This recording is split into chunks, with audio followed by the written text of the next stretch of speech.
સમરથલાલ સુરણવાળાનું સન્માન સમારંભ. લેખક મધુસૂદન પારેખ. પ્રિયદર્શી. મધુસૂદન પારેખ ગુજરાતના પ્રતિષ્ઠિત હાસ્ય લેખક છે. તેઓ અધ્યાપક તરીકે કાર્યરત હતા. હું ને સાણી ને સકરાભાઈ, આપણે બધા, વિનોદાયન એમના હાસ્ય સંગ્રહો છે. તેમણે શેક્સપિયરના નાટકોનું લોકભોગ્ય વાર્તા રૂપાંતર પણ કર્યું છે. સામળ ભટ્ટની વાર્તાઓ, વૈતાલ પચીસી, અડવાના પરાક્રમો વગેરે એમના કિશોર સાહિત્યના પુસ્તકો છે. તેમને વર્ષ 2003માં રણજીતરામ સુવર્ણચંદ્રક એનાયત થયો હતો. આ એક હાસ્ય કથા છે, જેમાં લેખકે વિવિધ શાકભાજીના ઉલ્લેખ દ્વારા સહજ રીતે હાસ્ય નિષ્પન્ન કર્યું છે. પ્રસંગ સમરથલાલ સુરણવાળાના સન્માન સમારંભનો છે, જેમાં લેખક ચતુરાઈપૂર્વક લગભગ બધા જ શાકભાજીના નામ વણી લે છે. વળી જે તે શાકભાજી વેચનારાના નામ સાથે શાકભાજીના નામનો પ્રાસ બખૂબી રચ્યો હોવાથી વાંચનારને આનંદ આપે છે. એકમ સમજૂતી. શાક માર્કેટના પ્રમુખ સમરથલાલ સુરણવાળાને ગાજરની સ્પર્ધામાં સરકારી ઇનામ મળ્યું હતું. તેમણે 3.5 હાથનું ગાજર ઉગાડીને અગાઉના બધા વિક્રમો તોડી નાખ્યા હતા. શાક માર્કેટના વેપારીઓએ સમરથલાલ સુરણવાળાનું ભવ્ય સન્માન કરવાનું નક્કી કર્યું. 500 રૂપિયા ભાડું ભરીને તેમણે ભવ્ય હોલ રાખ્યો. સ્ટેજ ઉપર અને દરવાજે ભાજી ને કોથમીરના તોરણો બાંધવામાં આવ્યા. પ્રમુખ તરીકે બટાકાના વેપારી બાબુલાલ બિરાજ્યા. એમણે શાક માર્કેટના મંત્રી ફુલાભાઈ ફણસીવાળાને શેઠ સુરણવાળાનો પરિચય આપવા વિનંતી કરી. આખો સભાખંડ શાકના વેપારીઓથી ખીચોખીચ ભરાઈ ગયો હતો. ફણસીવાળાએ સમરથલાલ સુરણવાળાનો પરિચય આપતા કહ્યું, સમરથલાલ શેઠને હું 10 વર્ષથી ઓળખું છું. એમના દાદા સુરણવાળા ભલે હોય, એમણે ગાજરમાં ઇનામ મેળવ્યું છે. હજી તો એમની ઉંમર 60 વર્ષની છે, છતાં એ સરકારી ઇનામ જીતી લાવ્યા છે. મારી તો ભગવાનને પ્રાર્થના છે કે એ હવે મૂળાની હરીફાઈમાં ઇનામ મેળવી લાવે. ભગવાન એમના 100 વર્ષ પૂરા કરે એવી પ્રાર્થના છે. તાળીઓના ગડગડાટથી હોલ ગાજી રહ્યો. પ્રમુખશ્રીની વિનંતીથી લસણવાળા લલ્લુભાઈ એમને અભિનંદન આપવા ઊભા થયા. ભાઈઓ, સમરથલાલ સુરણવાળા તો આપણા શાક માર્કેટની શોભા છે. શાક સ્વાદિષ્ટ અને સુગંધીદાર બનાવવું હોય તો લસણ વિના ચાલે નહીં.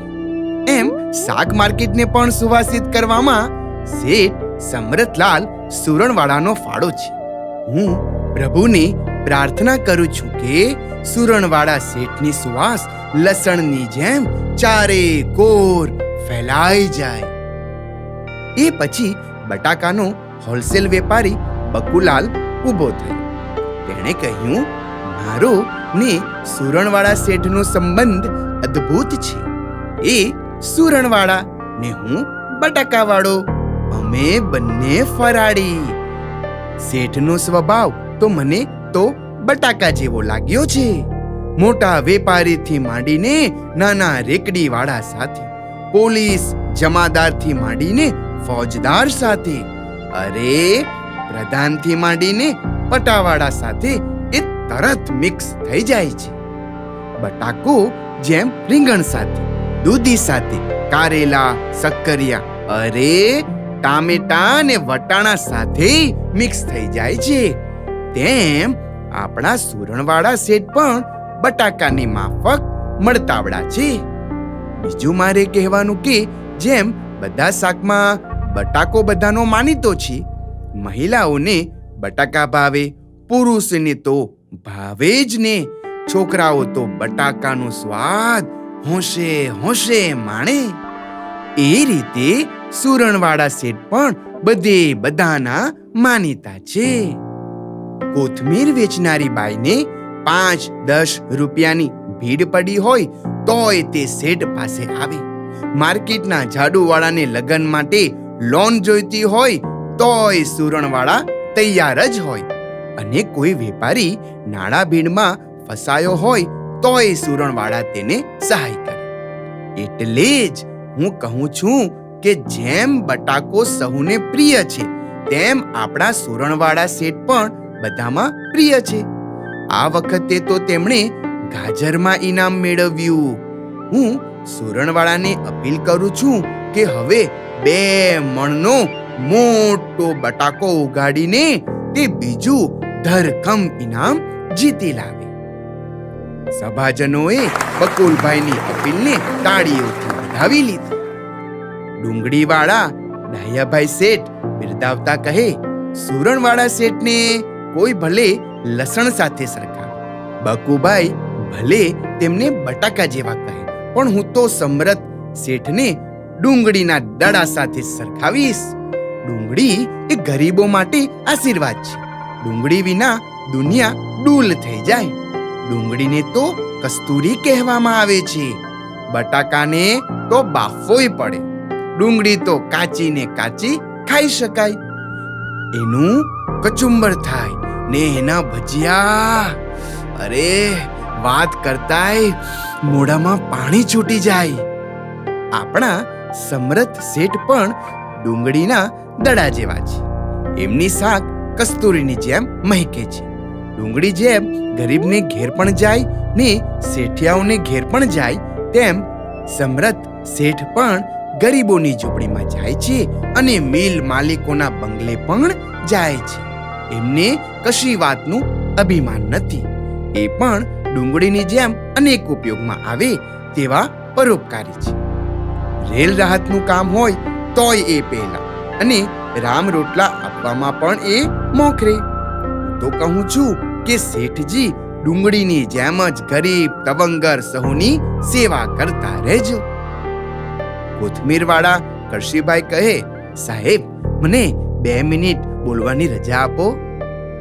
પ્રમુખે રજા આપી એટલે કોથમીરવાળા કરશીભાઈ સ્ટેજ પર ચડી આવ્યા અને કહેવા લાગ્યા, શાકભાજીવાળા વેજીટેબલ ભાઈઓ, શેઠ સમરથલાલ વેજીટેબલના વેપારી છે.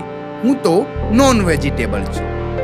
કારણ શાક વેચતો નથી, પણ આદુ, મરચા ને કોથમીર વેચવાનો ધંધો કરું છું. જુદા જુદા વેજીટેબલ ભાઈઓએ તેમને બટાકા ને ડુંગળી જેવા કહ્યા, પણ હું તો કહીશ કે બટાકા કે ડુંગળી કે કોઈ પણ શાક, દાળ કે કઢી બધા કોથમીર વિના કેવા ફિક્કા લાગે છે.